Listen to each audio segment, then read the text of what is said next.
Continuing. Cool. So that's something you didn't know about, huh? If you got other stuff turned on? No. Actually, the other computer and the other bedrooms is off. Okay. Yeah, because before I moved, my kids would be on like Xbox Live when I'm teaching, and it would be a constant thing like, get off the Xbox, man. So hopefully this will be better. It is kind of glitchy, but let's see. Sometimes I can do like just blocking my modem or my router. It's like it'll affect the signal, like even if it's just an inch in front of it. Oh yeah. Well, that's another thing I do too. Is I'll unplug the modem for like a minute and turn it back on. But I think we're gonna be good. Let's keep rolling on. Oh, really quick. How has the scene changed since the '80s, in your opinion? Oh, boy, drastically changed. Sure has. You know, there's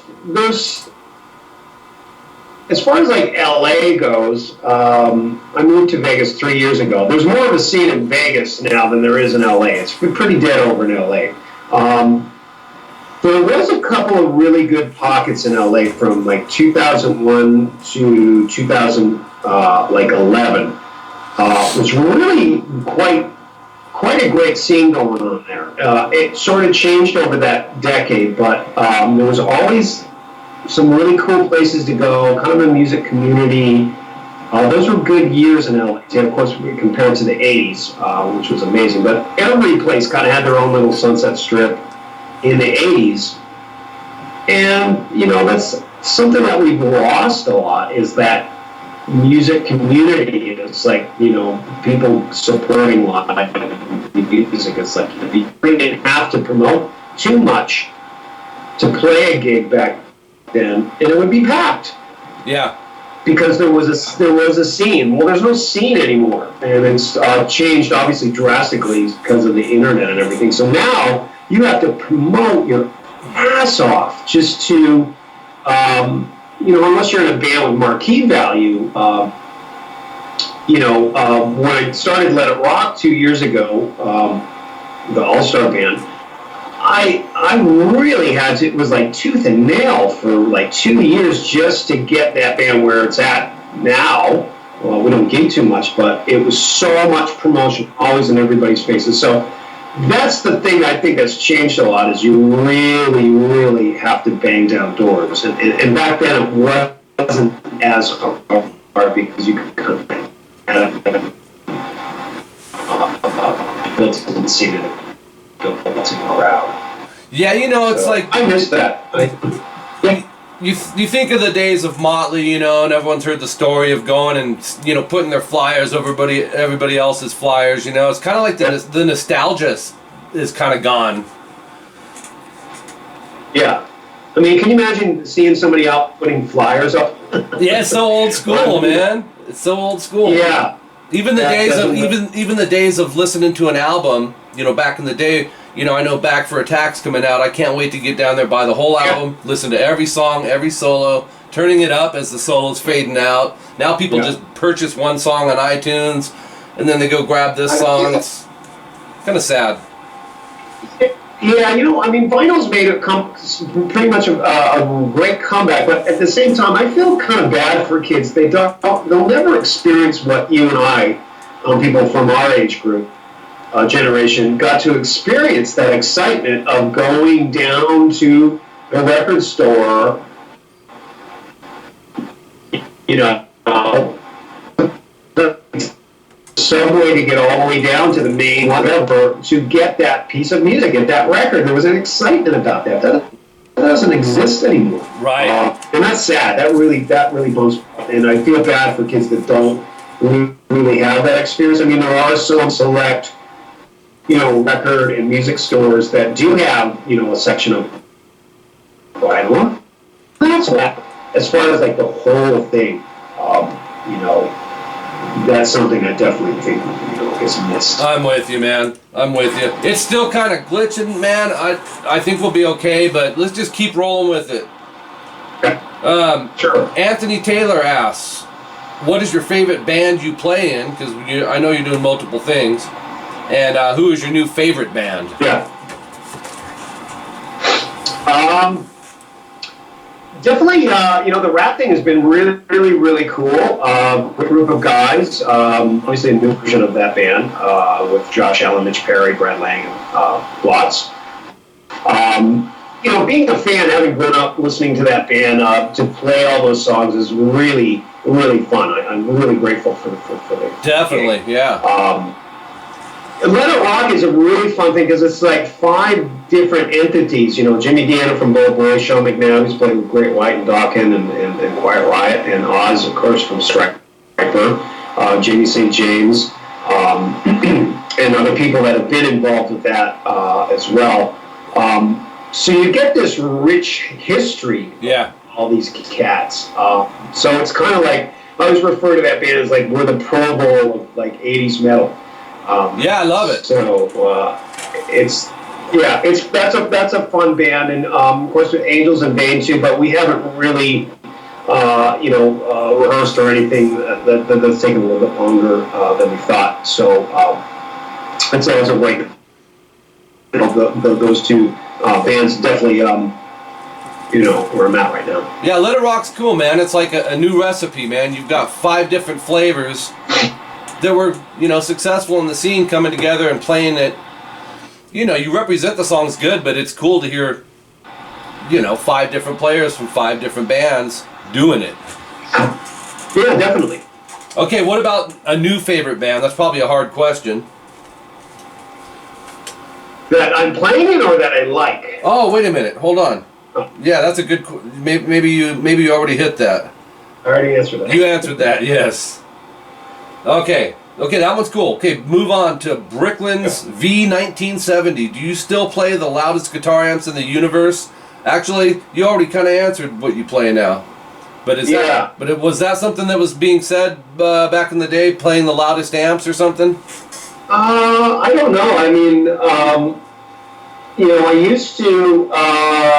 It depends when this person saw me play. I mean, when I was in Roxx Gang, I used to run a Marshall JC800 with a Randall solid state, and I split them stereo through 4 cabinets with an old Boss DS1. So that sound was like really huge. Wall of sound. He was probably at one of the shows. Could have been. Yeah.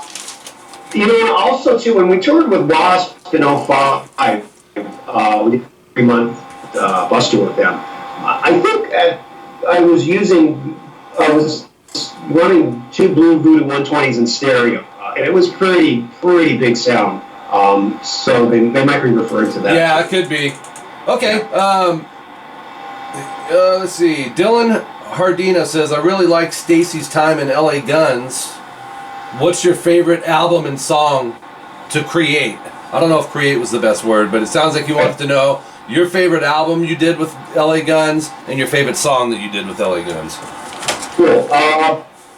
I think that was for sure would have been Tales from the Strip, which is an amazing record. That was 2005 when we did that with Andy Johns. Yes. Every song on that we spent like a year almost in like just pre-production and writing and really refining that record. And we spent about 3 months recording it. Maybe not 3 months, but at least a couple months. Just a lot of magic on that record, tone-wise, song-wise, riff-wise. Really, I'll go spurts where I hadn't listened to it in a long time. It's gonna pop up on tunes, and I'll put on track, and it was just wow, a freaking amazing record. Yeah. God, there was so many. It Don't Mean Nothing, Vampire, Gypsy Soul, Original Sin. Just a lot of great memories on that. That was really cool. We had done a record before that with Andy Johns, and that was when I first joined the band in 2003 or early 2004. It was a cover record. that was cool to do too, but not like Tales from the Strip, where it was like we really spent time on like guitars and just was an incredible experience. Yeah, I think a few months back you sent me a link or something on Facebook because you had asked me if I'd check this certain song off. I think it was off that album, and the production sounded really good. The song sounded really Actually, good. that would have been Hollywood Forever, I think I sent. Oh, okay. That was done in 2012, again with Andy Jones. Mixed feelings on that record. I was really starting to become detached from the band at that point, and I that record a lot bad. I really put a lot of my heart and soul into that record, and a lot of the stuff I did, I was forced to change. Now I'm going down a completely separate road. Yeah. But my guitar playing was radically changing. So between that and personal issues with the band, and I was really becoming distanced from the band. It's too bad because I really did some amazing guitar work on that record. But it's still a really good album. But for pound, the years I was in Elegans, I'd have to definitely say Tales from the Strip. Okay. Kind of bittersweet because you were on your way out doing new things, right? Well, it wasn't, I didn't really have any intentions of leaving the band, but, it was just becoming clearly evident that I was going one path and they were on their path. And, when it starts really becoming, butting heads and, things are exchanged, it gets to a point where it's like, it's like any job. It's like if you're not happy, you have to do something to make you happy. Yeah, and there's something internal that tells you it's time, Yeah, and when I was, my musicianship being squashed, I'm not down with that. Right. Yeah, I don't like that either, brother. Sam Cooper, What is your favorite riffs from LA Guns and Roxx Gang and RATT? You don't have to answer all of them, but just pick a few. And who inspired you as a musician? We covered that. And how was it working with Kevin Steele? Okay. Roxx Gang was my first big break. I mean, gosh, it was so long ago. I mean, it was early 90s. I was only 23 or 24. So I grew up in Toronto, and so it was great to get. I'd always wanted to. I knew I had to move to America to have a music career. Right. So that was a great opportunity to get into that band. And I love that first record. I did several records with them, but that first record, Things You Never Done Before, was great. So a lot of those songs were great to play live. No Easy Way Out, definitely one of my favorites. Slash Mac. Ball and Chain, all of that stuff was really cool. Yeah. The LA Guns again too. There was one thing we did really cool was the 20th anniversary of Cocked and Loaded, and it was actually Scotty that he's like, hey, we should play every song on that record, and we were like, oh, I don't know, and we did it, and we pulled it off really good. And there was not a lot of easy stuff on that record. There was songs like Malaria, Magdalene, and stuff like that. And we pulled it off as a 4-piece, which was really cool. So that was a lot of fun to do that. And as far as working with Kevin, that was kind of tough. He was just one of these guys. Like it was, my this, my that, my that, my songs, my band, my mom. Right. Kind of selfish. So after 8 years, that kind of wore me down. There's not a band vibe in that band. You gotta have the band vibe, man, because that's what it's all about. That's when internal things start going wrong, and Yeah, it's tough being in a band. You got 5 or 4 different, personalities, and people can be very different at times. I think the best situation, and I was fortunate with this in my last band, was when there's no pride, no ego heads, and the guitar player can make a suggestion to the drummer about a particular role, or the drummer say, hey, can you try something like this on guitar? And we actually had that, and that's, I think, kind of a rare thing, but that's a comfortable, nice place to be, man. Everyone's looking out for the best for the whole.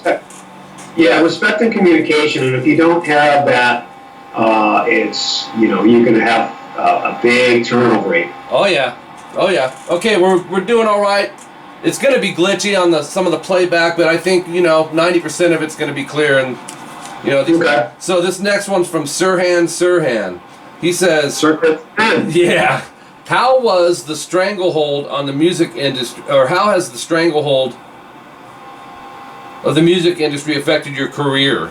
You kind of talked about that.